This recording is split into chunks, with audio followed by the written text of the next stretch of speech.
പ്രത്യേകിച്ച് നമ്മുടെ പ്രസ്ഥാനത്തിന്റെ ശക്തമായ പ്രക്ഷോഭത്തിന്റെ ഭാഗമായി അത് പൊളിച്ചു നീക്കേണ്ടി വന്നിട്ടുള്ള ഒരവസ്ഥ ഉണ്ടായി എന്നുള്ളത് നമ്മളെ സംബന്ധിച്ചിടത്തോളം എന്താണ് അതിന്റെ കാര്യങ്ങൾ എന്നുള്ളത് നമ്മൾ മനസ്സിലാക്കിയത്. കാരണം ജനങ്ങൾക്കാരെ ആരുടെ താല്പര്യമാണ് നമ്മൾ സംരക്ഷിക്കാൻ തുല്യതോ ഇത്രയും വർഷങ്ങൾ ഞാൻ പറഞ്ഞതാണ്. അതിന് തൊട്ടടുത്ത് ഉദ്യോഗസ്ഥന്മാരെ വിളിച്ചു. ആ വിളിക്കുന്നതുമായി ബന്ധപ്പെട്ട് ഇവിടെ ചർച്ച ചെയ്തു തീരുമാനിച്ചു. ആ തീരുമാനം നടപ്പിലാക്കാൻ ആരാണ് വികാസം ഉണ്ടാക്കിയത്? ആരാണ് ഇത്രയും ഒരു അവസ്ഥ ഉണ്ടാക്കിയത്? ജനങ്ങളെ ആകെ വല്ലാത്ത രീതിയിൽ നമ്മുടെ സമയവും സന്ദർഭവും ഒക്കെ നഷ്ടപ്പെടുത്തി പ്രക്ഷോഭ സമരത്തിലേക്ക് നമ്മൾ നയിക്കാൻ ആവശ്യമായിട്ടുള്ള ഒരു അവസ്ഥ ഉണ്ടായിരുന്നു. ആരുടെ താല്പര്യമാണ് അത് സംരക്ഷിക്കുന്നതിന് വേണ്ടി തുല്യത BOT വർദ്ധനവുമായി ബന്ധപ്പെട്ട വമ്പിച്ച രീതിയിലുള്ള സാമ്പത്തിക നിരക്കത്തിന്റെ ഭാഗമായിട്ടാണ് എന്നുള്ളത് ഞങ്ങൾ അത് തീരുമാനിച്ച ആ തീരുമാനം നടപ്പിലാക്കാതിരുന്നതിന്റെ പന്നിൽ ഇത്രയും രീതിയിലുള്ള ഉണ്ടായതിന്റെ ഭാഗമായിട്ടാണ് നമ്മുടെ ശക്തമായ എനിക്ക് പറയാം. അജണ്ടയുമായി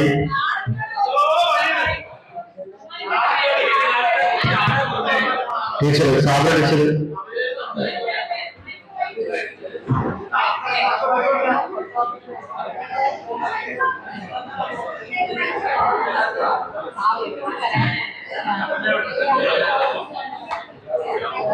ബഹുമാനപ്പെട്ട മേയർ, അതുപോലെ സ്റ്റാൻഡിംഗ് കമ്മിറ്റി ചെയർമാൻമാർ, കൗൺസിലേഴ്സ്, ഉദ്യോഗസ്ഥന്മാരെ, സെക്രട്ടറി അടക്കമുള്ള ഉദ്യോഗസ്ഥന്മാരെ, ഈ രവിയേട്ടൻ പറയുമ്പോൾ എനിക്ക് ചിരിയാ വരുന്നത്.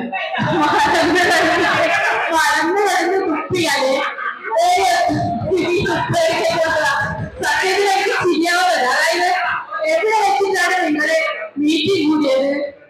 ആ മീറ്റിംഗ് കൂടി തീരുമാനിച്ചു എവിടുന്ന 4.5 വർഷമായി എന്റെ രവിയേട്ടൻ 4.5 വർഷമായി ഈ കൗൺസിൽ ഹാളിൽ വെച്ച് എന്റെ ബസ് സ്റ്റാൻഡ്, എന്റെ ആയിക്കര ഡിവിഷൻ, എന്റെ ബസ് സ്റ്റാൻഡ് ബാക്കില് അനധികൃത നിർമ്മാണത്തിൽ ഞാൻ നിരന്തരം കരഞ്ഞുകൊണ്ടിരിക്കുമ്പോ നിങ്ങൾ ആരെങ്കിലും എന്റെ കൂടെ കൂടിയോ?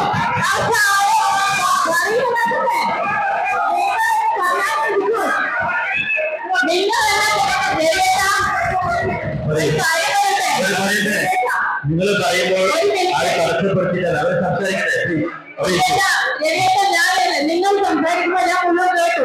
അത് കേൾക്കേണ്ട സാമാന്യ മര്യാദ എന്ന് കാണിക്കും. ഞാൻ പറയുന്നത് കേൾക്കാതെ വെറുതെ നിങ്ങൾ പറയുന്ന മൊത്തം നമ്മൾ കേട്ടില്ലേ? നിങ്ങൾ ആരെ കബളിപ്പിക്കാനാണ്? നിങ്ങൾ ഗോവത്തെ ആരെ കബളിപ്പിക്കാനാണ്? ഈ 4 ദിവസം ഞാൻ നടന്ന് എന്റെ 5 ചെരുപ്പ് കഴിഞ്ഞിട്ടുണ്ട്. എന്റെ 5 ചെരുപ്പ് 4 ദിവസം 5 ചെരുപ്പ് കഴിഞ്ഞിട്ടുണ്ട്. ഇതാ നിങ്ങൾക്ക് എല്ലാവർക്കും നിങ്ങളുടെ കയ്യിൽ തന്ന BOT ബസ് സ്റ്റാൻഡിന്റെ ഓഡിറ്റ് റിപ്പോർട്ട് ഇതൊക്കെ വായിക്കും. ഈ വായിച്ചാൽ നിങ്ങൾക്ക് മനസ്സിലാവും.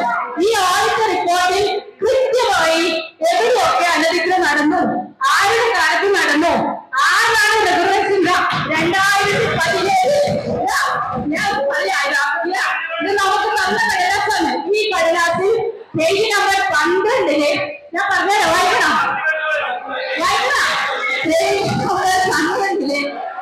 ശരിക്കും പറയാ അല്ല, ഞാൻ ഡേറ്റ് പറഞ്ഞുതരാം. പിന്നെ ഇളവ് നൽകണമെന്ന നഗരസഭയുടെ ആവശ്യത്തിന് മറുപടിയായി LSTD RD വകുപ്പ് കത്ത് നമ്പർ പ്രകാരം 892/960 RD 26 LSD ഡേറ്റ് 31/5/2017 മുഖേന സ്ഥലം ഉടമസ്ഥയിലുള്ള മുഴുവൻ അനധികൃത കാരണങ്ങളും അനധികരണം നിങ്ങൾ ഭരിക്കുമ്പോൾ EP ലത മേയറായിരിക്കുന്ന സമയത്ത് കംപ്ലീറ്റ് റെഗുലേഷൻ കൊടുത്തു. അത് പറയുന്നത് ക്രമവൽക്കരണം ആവശ്യപ്പെട്ട നഗരസഭയുടെയും അത് അനുവദിച്ച സർക്കാരിന്റെയും നടപടി നിയമവിധേയമല്ല എന്ന് ഓഡിറ്റ് റിപ്പോർട്ടിൽ കൃത്യമായി പറഞ്ഞിട്ടുണ്ട്. നിങ്ങൾ എന്തൊക്കെ ആരെ കബളിപ്പിക്കുന്നത്?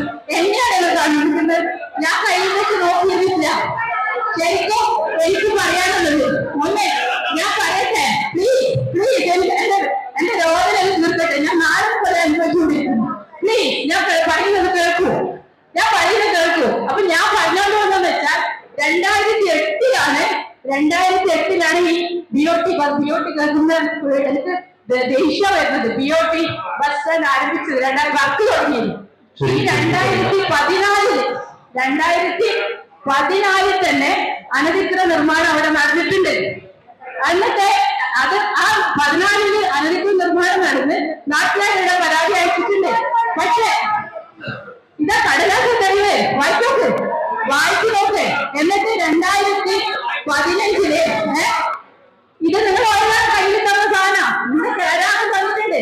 2015 ഭരണസമിതി ആരാണ് അന്ന് പിന്നെ കത്ത് കോർപ്പറേഷന് കത്ത് വന്നപ്പോഴേ നിങ്ങൾ എന്തിനു ക്രമവൽക്കരിക്കാൻ അങ്ങേക്ക് വിട്ടു, സർക്കാരൊക്കെ വിട്ടു. ആര് വിട്ടു? ആരാ ഭരിക്കുന്നത്? നിങ്ങൾ എല്ലാവരും ഒപ്പം ചെയ്തത്. നിങ്ങളാണോ പൈസ വാങ്ങിയത്? നിങ്ങൾ പാർട്ടിയാണോ പൈസ വാങ്ങിയത്? ഞാൻ 1 രൂപ വാങ്ങിയില്ല. അപ്പൊ പൈസ ആര് വാങ്ങിയത്? ഇതെന്തിട്ട് വെറുതെ ഇങ്ങനെ പുകമറ സൃഷ്ടിച്ച് നിങ്ങൾ ഗോളടിച്ചു പറയില്ല. ഈ പറഞ്ഞ കാര്യങ്ങൾ കൊണ്ട് നിങ്ങളെ ചെയ്തിരിക്കുന്നത് 2017 ഈ കൗൺസിൽ വെച്ചിട്ട് മുഴുവൻ ക്രമവൽക്കരിച്ചു കൊടുത്തു. അന്ന് നിങ്ങൾക്ക് ഈ നിലച്ചാക്കിന്റെ വേഗങ്ങളുടെ അനധികൃതമായ കൊടുക്കാൻ നിങ്ങൾക്ക് ഈ കൗൺസിൽ പറയാമായിരുന്നില്ലേ?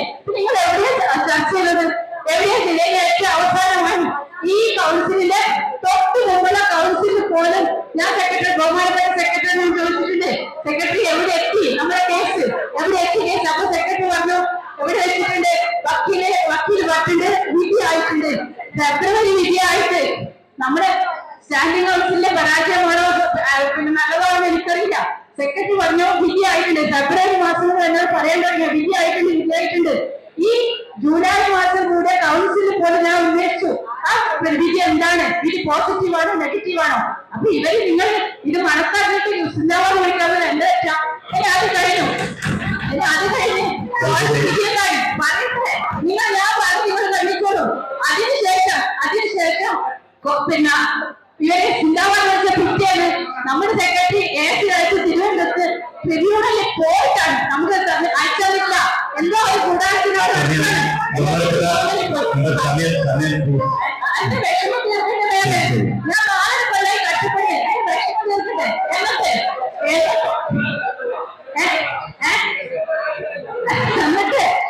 എന്നിട്ട് നമ്മുടെ സെക്രട്ടറി തിരുവനന്തപുരത്ത് വിളിച്ചു പറഞ്ഞിട്ട് ട്രിബ്യൂണലിൽ പോയി ഡയറക്റ്റ് വാങ്ങി തന്ന ഓർഡർ സ്റ്റേ വെക്കേറ്റതല്ല പറഞ്ഞിരിക്കുന്നതറിയാം.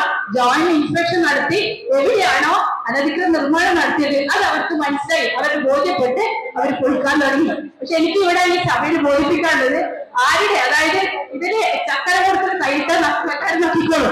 പക്ഷെ എനിക്ക് പറയാനുള്ളത് വെറുതെ എഴുതിയിട്ട് ഇങ്ങനെ അല്ലെങ്കിൽ നിങ്ങളുടെ പാർട്ടി ഇങ്ങനെ സ്വന്തം ഇങ്ങനെ മലന്ന് കിടന്ന് തുപ്പല്ല, നേരെ നിങ്ങൾക്ക് തന്നെ അതിന്റെ തെളിവ് തരും. പക്ഷെ ഒരു കാര്യം എനിക്കിവിടെ സന്ദർഭമായി എനിക്ക് സൂചിപ്പിക്കാനുള്ളത്, ജോയിന്റ് ഇൻസ്പെക്ഷൻ നടക്കുന്നത് സെക്രട്ടറി എന്നെ അറിയിച്ചിട്ടുണ്ട്. അത് നടക്കുന്നത് അതിന്റെ അടിസ്ഥാനത്തിൽ എന്ത് സംഭവിക്കും, അവർ സ്വമേധയെ പൊളിച്ചുകൊണ്ടിരിക്കുകയാണ്. പക്ഷെ എന്റെ ഒരു കാര്യം അത് എത്രത്തോളം അവർ പൊളിക്കുമെന്ന് എനിക്കറിയില്ല. അത് മുഴുവൻ പൊളിക്കാനും അതോടൊപ്പം നമുക്ക് ഈ കൗൺസിൽ വെച്ച് അവർ നടത്തിയ അനധികൃത നിർമ്മാണത്തിന് ഫൈൻ ഈടാക്കണം. കാരണം നമുക്ക് ഇവിടെ കിട്ടേണ്ട പൈസയാണ് ആ അനധികൃത നിർമ്മാണത്തിന് ഫൈൻ ഈടാക്കാനുള്ള സംവിധാനവും ചെയ്യാം. അതോടൊപ്പം ഇത് പൊളിച്ചു നീക്കി കഴിഞ്ഞാൽ അത് ജനങ്ങൾക്ക് ആക്സസ് കിട്ടണമെങ്കിൽ വീണ്ടും അവരുടെ പ്രൊജക്ടിന് പൈസ വെക്കേണ്ടി വരും. ആ പൈസയും കൂടി എനിക്ക് വെച്ച് തന്നെ വന്ന് ഈ സഭയിൽ വിനീതമായി അഭ്യർത്ഥിക്കുന്നു. ബഹുമാനപ്പെട്ട മേയർ, അത്യന്തം നാടകീയമായ രംഗമാണ് കൗൺസിൽ നടന്നുകൊണ്ടിരിക്കുന്നത്. മേയറുടെ പഴയ മേയറുടെ കാലത്ത് കൊടുത്ത അനധികൃത നിർമ്മാണമെല്ലാം സാധൂകരിച്ചു. അതിനുശേഷം വന്ന ഇപ്പൊ 4.5 വർഷമായി, ഇപ്പൊ എനിക്ക് വെറും 3 മാസം മാത്രമേ ഉള്ളൂ. എന്ത് ചെയ്തു എന്ന് ഇവിടെ ബഹുമാനപ്പെട്ട ഡെപ്യൂട്ടിയും ഇവിടെ കുറ്റം കൊള്ളുന്നത് ഞാൻ പറഞ്ഞ ശേഷം സംസാരിക്കും. ഒറ്റ കാര്യം പറയാനുള്ളത്, ഈ 2015 മുതൽ 2020 വരെ ഈ കൗൺസിൽ ഹാൾ നടന്നു.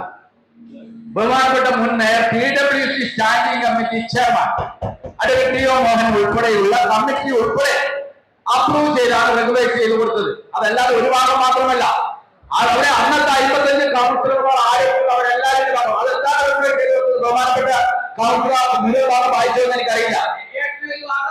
എല്ലാവരും 55 കൗൺസിലർ 2010 മുതൽ 15 മുതൽ 20 വരെയുള്ള ടി.ഒ. മോഹൻ ഉൾപ്പെടെയുള്ള എല്ലാവരും എവിടെയാണ് കൊടുത്തത്? റെഗുലേറ്റ് ചെയ്തുകൊണ്ട് ഈ കെട്ടിടമല്ല.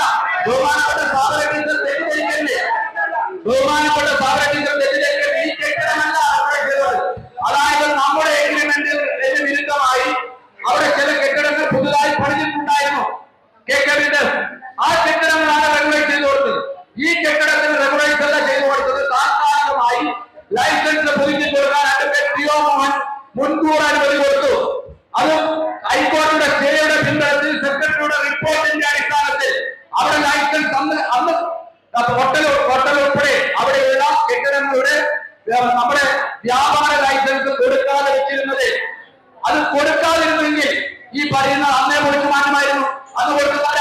ബഹുമാനപ്പെട്ട ഡിഒ മുൻകൂർ കൊടുത്തു, പിന്നീട് കൗൺസിലർ റെഗുലേറ്റ് ചെയ്ത് കൊടുത്തു. അത് കൂടാതെ മറ്റൊരു കാര്യം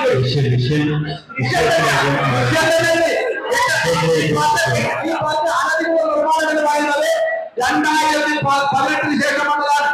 അത് 21-ലാണ് ഇതിന്റെ റെഗുലേഷൻസ് താൽക്കാലികമായി ലൈസൻസ് പുതുക്കി കൊടുക്കാം. അന്നത് പുതുക്കി കൊടുത്തില്ലെങ്കിൽ കൊടുക്കാൻ പാടില്ല എന്ന് പറഞ്ഞ ഒന്ന്.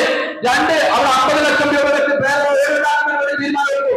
50 ലക്ഷം രൂപ ഇതിന്റെ ഓരോ കൂടിയുള്ള ഈ കവറേജ് സേവനം അത് പാതി വഴിക്ക് വെച്ച് പ്രവൃത്തി പൂർത്തീകരിച്ച് പ്രൊജക്ട് അംഗീകരിച്ച് ബില്ല് കൊടുത്തതാണ് ബഹുമാനപ്പെട്ട ഡിഒ ഇപ്പോൾ ഇവിടെ പറഞ്ഞ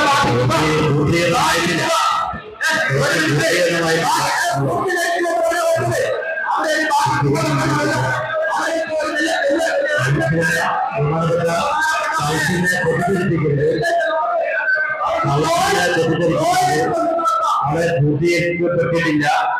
ആദ്യ വഴിയിലാണ് വിഷയങ്ങൾ ഓരോ കൗൺസിലത്തിലും ആ പണം ആ പ്രവർത്തിക്കനുസരിച്ച് അവിടെ പൂർണ്ണമായി പറഞ്ഞു നടന്നെങ്കിൽ ഇന്ന് എവിടെ വെച്ച് കയറണം. ഞാനും നിങ്ങൾ നടന്നുപോയ ആ സേവനത്തെ മുഴുവനായി നടക്കുന്നില്ല. ജോലി ഇൻസ്പെക്ഷൻ നടത്താം. എന്തുകൊണ്ട് പകുതി 1.5 താഴ്ചയും 1.5 ഉയരത്തിലുമായി ഇവിടെ സ്റ്റേ വന്നത്? ഞാൻ ആ സൈറ്റ് നോക്കിയപ്പോ ബഹുമാനപ്പെട്ട കൗൺസിലർക്ക് ഞാൻ അപ്പത്തേക്ക് പറഞ്ഞിരുന്നു, ഇവിടുത്തെ അവസ്ഥയ്ക്ക് 1 വർഷം കൊണ്ട് മാറ്റാൻ സാധിക്കും. പക്ഷെ ഇന്നത്തെ നമ്മുടെ ഇവിടുത്തെ അവസ്ഥയ്ക്ക് മാറ്റാൻ സാധിക്കും പറഞ്ഞിട്ടില്ലേ? നിങ്ങൾ ആത്മാർത്ഥമായി നിങ്ങൾക്ക് കയ്യിലെത്തി പറയാൻ പറ്റുമോ? ഞാൻ പറഞ്ഞിട്ടില്ലേ? അത് നടന്നിട്ടില്ല പറഞ്ഞോളൂ. അപ്പൊ ഇത് അപ്പുറം ചരിവാരി കഴിയണ്ട. ഇത് ബന്ധപ്പെട്ട ബഹുമാനപ്പെട്ട മേയറല്ല ഇത് ഉത്തരവാദി. ബന്ധപ്പെട്ടവരെ ശ്രദ്ധിക്കേണ്ട സന്ദർഭത്തിൽ ശ്രദ്ധിച്ചിരുന്നെങ്കിൽ ഇത് കൃത്യമായി ആ വാക്കുൾപ്പെടെ പൂർത്തീകരിക്കുന്ന ആ പ്രശ്നം മുഴുവൻ അതേ പരിഹരിക്കമായിരുന്നു. പക്ഷെ അതില് ചില ആളുകൾ വ്യക്തിപരമായി ചില താല്പര്യമെടുത്തോളാണ് നടക്കാത്തത് എന്നാണ് എനിക്ക് പറയാം. ഇപ്പൊ ഇവിടെ ഇപ്പൊ കോടതിയിൽ ഈ കാര്യങ്ങളെല്ലാം പറഞ്ഞല്ലോ. ഇതിപ്പോ 2016 ഇതുപോലെ പഠനത്തോടുണ്ട് തോട് കയ്യേറി മണ്ണിട്ട് കൊല്ലന്മാരായി എന്ത് ചെയ്യും? ഒരു തോന്നില്ല ഇവിടെ ഇവിടെ വിശദീകരിക്കണേ. ആ എന്താണ് തോന്നി കേട്ടില്ല. പേരുമായി ബന്ധപ്പെട്ട് കേട്ടിട്ടുണ്ടെങ്കിൽ പേരുമായി ബന്ധപ്പെട്ട് കേട്ടിട്ടുണ്ടെങ്കിൽ ഞാൻ ഓപ്പൺ ബോർഡിൽ എല്ലാം കൗൺസിലർമാരെ മുൻപോട്ടന്മാരെ ദൃശ്യമാകുന്നത് കാഴ്ചപ്പെട്ട് പറയും. ഇന്ന് വൈകുന്നേരം 5 മണിക്കുള്ളിൽ ഞാൻ ഇവിടെ എന്റെ രാജ്യത്ത് സമർപ്പിച്ചിരിക്കും. അവിടെ അതിന് വെക്കാനുള്ള കേട്ട് അല്ലാതെ തോടുമുടികളുമായി ബന്ധപ്പെട്ടല്ല. സെക്രട്ടറി വിശദീകരിക്കട്ടെ. ഇവിടെ ആദ്യം പട്ടിയെ പേപ്പട്ടിയാക്കുന്ന നയ ബഹുമാനപ്പെട്ട ഉത്തരവാദപ്പെട്ട ഡെപ്യൂട്ടി മേയറെങ്കിലും എടുക്കാൻ പാടില്ല എന്നാണ് എനിക്ക് പറയാനുള്ളത്.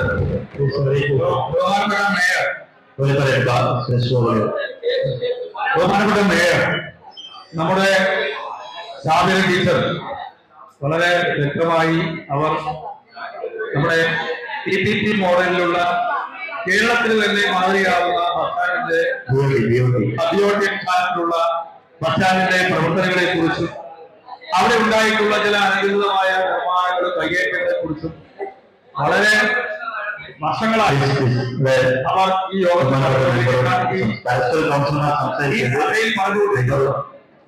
ആ ഒരു ചർച്ചയിലും മുൻ മേയറെ അടച്ചാക്ഷേപിച്ചുകൊണ്ടുള്ള പ്രതികരണങ്ങൾ വരുന്നത് ഖേദകരമാണ്. അത് അനുവദിക്കാൻ പാടില്ല എന്ന് ഞാൻ ബഹുമാനപ്പെട്ട ചെയർമാനോട് ആവശ്യപ്പെടുകയാണ്. കാരണം എല്ലാത്തിനും ഈ ആളുകളെ പരോക്ഷമായി വിമർശിക്കണം എന്നതിന്റെ പേരിൽ ആളുകളെ ഇങ്ങനെ ദൂഷിക്കുന്ന നിലപാട് ശരിയല്ല എന്ന് ഞാൻ ഈ സന്ദർഭത്തിൽ പറയാൻ ആഗ്രഹിക്കുകയാണ്. രവിയേട്ടനാണ് വടി കൊടുത്ത് അടി വാങ്ങിയത്. രവിയേട്ടനാണ് വടി കൊടുത്ത് അടി വാങ്ങിയത്. ഇവിടെ ഞാൻ കരുതിയത് ഈ കോടതി വിധിയുടെ പശ്ചാത്തലത്തിൽ അത് മുമ്പേ തന്നെ ബഹുമാനപ്പെട്ട മേയറും ഡെപ്യൂട്ടി മേയറും ഇക്കാര്യത്തിൽ സുശക്തമായ നിലപാട് സ്വീകരിച്ചുകൊണ്ട് അവരുമായുള്ള നെഗോഷിയേഷൻ നടത്തുന്നത് തീർച്ചയാക്കാനാണ്. അത് നടപ്പിലാക്കാൻ അവർ കാണിച്ചിട്ടുള്ള ധീരതയെ താങ്കൾ അഭിനന്ദിക്കുമെന്നാണ് ഞാൻ കരുതുന്നത്. അതിനു പകരം നിങ്ങളുടെ രാഷ്ട്രീയ നേതാക്കന്മാരുടെ ഈ പിടിവാശ കൊണ്ടാണ് നടപ്പിലാക്കിയത് എന്ന് പറയുന്നത് രവിയേട്ട കേവലം നിങ്ങളെപ്പോലുള്ള ഒരു സീനിയറായ ഒരാളോട് എനിക്കത് പറയാൻ പറ്റില്ല. പക്ഷെ അതിന്റെ പേരിൽ നിങ്ങൾ നേരിൽ നടിക്കരുത് എന്ന് മാത്രമാണ് എനിക്ക് ഇക്കാര്യത്തെ കുറിച്ച് പറയാം. BOT ബസ് സ്റ്റാൻഡ് നേരത്തെ സൂചിപ്പിച്ച എല്ലാവരും പറയാം, അതിന്റെ ജന്മം മുതൽ അത് ഒരുപാട് ആക്ഷേപങ്ങളും ആരോപണങ്ങൾക്കും വിധേയമായി വന്നുകൊണ്ടിരിക്കും. ഞാൻ അതിനെ കുറിച്ചൊന്നല്ല പറയാൻ ആഗ്രഹിക്കുന്നു. ഇന്ന് അത് ഒരു റോൾ മോഡലായി ആ ബസ് സ്റ്റാൻഡ് മാറിയിട്ടുണ്ട് എന്ന കാര്യത്തിൽ തർക്കമില്ല. അതിന്റെ പിതൃത്വത്തെയും അതിന്റെ പ്രത്യാക്കളെയും ഒന്ന് കുറ്റപ്പെടുത്തുന്നത് ശരിയല്ല. പക്ഷെ അതോടൊപ്പം തന്നെ ജനുവിനായി അവിടെ ഉണ്ടായിട്ടുള്ള ചില കയ്യേറ്റങ്ങൾ, അനധികൃതമായ നിർമ്മാണങ്ങൾ അത് പൊളിച്ചുകൊണ്ടിരിക്കുന്നത് നമ്മൾ കണ്ടുകൊണ്ടിരിക്കുകയാണ്. അതിനെ ശ്ലാഘിക്കുന്നതിന് പകരം അതിന്റെ പേരിൽ വീണ്ടും പരസ്പരം ചളിവായി എറിയുന്ന രീതി ശരിയല്ല എന്നാണ് എനിക്ക് സഭയിൽ പറയാനുള്ളത്. പറയാനുള്ളതാണ്, കൂടുതൽ പറയുന്നില്ല. എനിക്ക് രവിയാട്ടം പറഞ്ഞതാണ് എനിക്ക് ശരിക്കും അത്ഭുതം തോന്നിയത്. കാരണം സാധന ടീച്ചർ ഓരോ ദിവസവും പറയുമ്പോൾ പരിഹസിച്ച ആളുകളാണ് ആ ഭാഗം എടുക്കുന്നത്. ഒന്ന് നിർത്തി എപ്പം നോക്കിയാൽ പരാതി എന്ന് പറഞ്ഞ് സാധന ടീച്ചർ അപമാനിച്ച ആളുകളാണ് ആ ഭാഗത്തുള്ള ഓരോരാളും. അപ്പൊ ആ സമയത്ത് ടീച്ചർക്ക് ഒരു സപ്പോർട്ട്, ഒരു മോറൽ സപ്പോർട്ട് പോലും നിങ്ങളുടെ ഒരാളുടെ ഭാഗത്തു നിന്നും ഉണ്ടായിട്ടില്ല. പ്രതിപക്ഷം അങ്ങനെ ഉണ്ടാവാതിരിക്കുന്നത്, പ്രതിപക്ഷം ഒരക്ഷരം ഉണ്ടായിരിക്കുന്ന സങ്കടം എന്നുവെച്ചാൽ ടീച്ചർ എല്ലാവരും അങ്ങനെയായിരുന്നു. പക്ഷെ ഇപ്പോഴല്ലോ നിങ്ങൾ തലക്കും വെറുത്ത് പോയിട്ട് മീൻ പിടിക്കല്ല ദയവ് ചെയ്തിട്ട്. കാരണം ഇതിന്റെ സത്യാവസ്ഥ എല്ലാവർക്കും അറിയാം. ഇവിടെ ഓർഡർ വിധി വന്നതിന് ശേഷം ഒരു നാടകം കളിച്ചുകൊണ്ടോ ജനങ്ങൾക്ക് കാര്യം മനസ്സിലാവുമല്ലോ. എന്തുകൊണ്ടാണ് 2020 ശേഷം ഇത് പൊളിക്കാതെ അതിന് നോട്ടീസ് കൊടുത്ത് അതിനുശേഷമാണ് അവര് സ്റ്റേ വന്നിട്ടുള്ളത്. ആ സ്റ്റേ വന്ന സ്ഥലത്ത് നമുക്ക് എന്തെങ്കിലും നടപടിയെടുക്കാൻ പറ്റുമോ? അതിന്റെ നിയമപരമായിട്ടുള്ള കാര്യങ്ങൾ ചെയ്യണ്ടേ? അപ്പൊ അതുകൊണ്ട് ലേറ്റായി എന്നുള്ളതാണ്. പിന്നെ അവിടെ പറഞ്ഞത് ഇത് റെഗുലറൈസേഷൻ ചെയ്തു കൊടുത്തത് കഴിഞ്ഞ ഞാൻ ഉൾപ്പെടെയുള്ള വേറെ സമയത്ത് ആളുകളാണ്. പക്ഷെ അന്ന് ഇതിനല്ല, ഇതിന് കൊടുത്തില്ല. അവിടെ അനധികൃതമായിട്ടുള്ള ഒരുപാട് നിർമ്മാണങ്ങൾ ഇതിന് കൊടുത്തിട്ടില്ല. ഇതിന് കൊടുത്തിരുന്നല്ല പറയുന്നത്, അനധികൃതമായ ഒരുപാട് നിർമ്മാണങ്ങൾ അവിടെ നടന്നിട്ടുണ്ട്. അത് പൊളിച്ചു മാറ്റുന്നതിന് പകരം അതൊക്കെ റെഗുലറൈസ് ചെയ്ത് കൊടുക്കുകയാണ് ചെയ്തിട്ടുള്ളത്.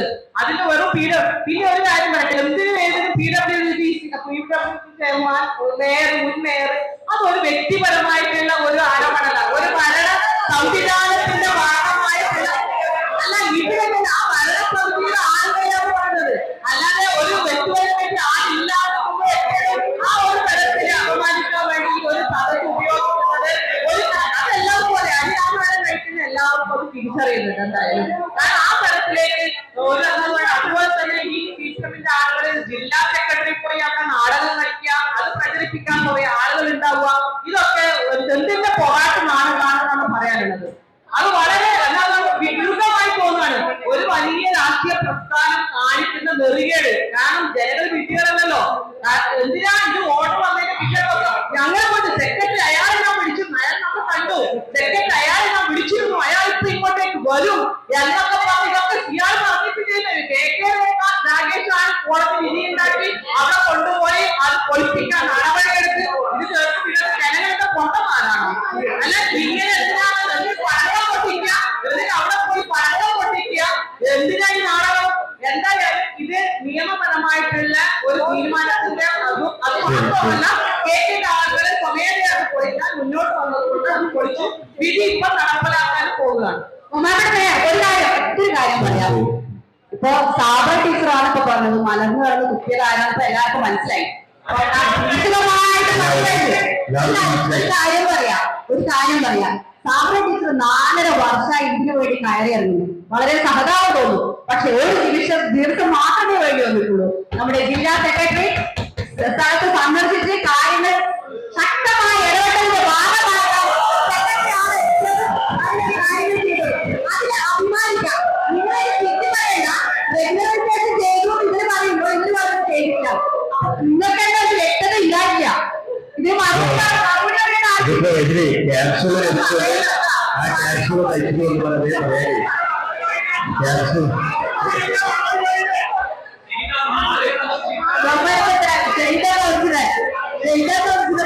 പറയാനുള്ളത് ഈ ഞാൻ വിഷയത്തിൽ പറയാം. പരസ്പരം കൗൺസിലർമാർ മറുപടി പറയേണ്ടതില്ല.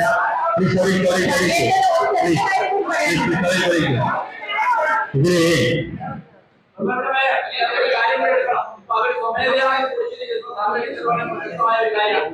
അത് കോടതി എന്താണ് പറഞ്ഞ അഭിപ്രായം ഇങ്ങനെയാണ് കൃത്യമായ ഒരു ഉത്തരവാണ്. അല്ലെങ്കിൽ നാളെ വീണ്ടും അവർ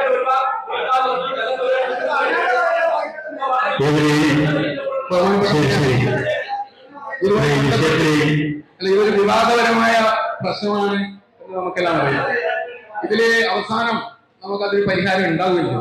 ആ പരിഹാരം നമ്മൾ അംഗീകരിക്കും. പക്ഷേ ഇതിലിപ്പോ തർക്കം, ഇതില് ഒരു തർക്കം, ഇത് ആരാണ് ഇത് ചെയ്തത്, ഈ പരിഹാരം എന്നതിനെ കുറിച്ചുള്ള ഒരു തർക്കമാണ് ഇപ്പോൾ നടക്കുന്നത്. അത് ഉണ്ടല്ലോ, നിങ്ങൾ ഈ അംഗീകരിക്കുന്നില്ലല്ലോ, അംഗീകരിക്കുന്നില്ല.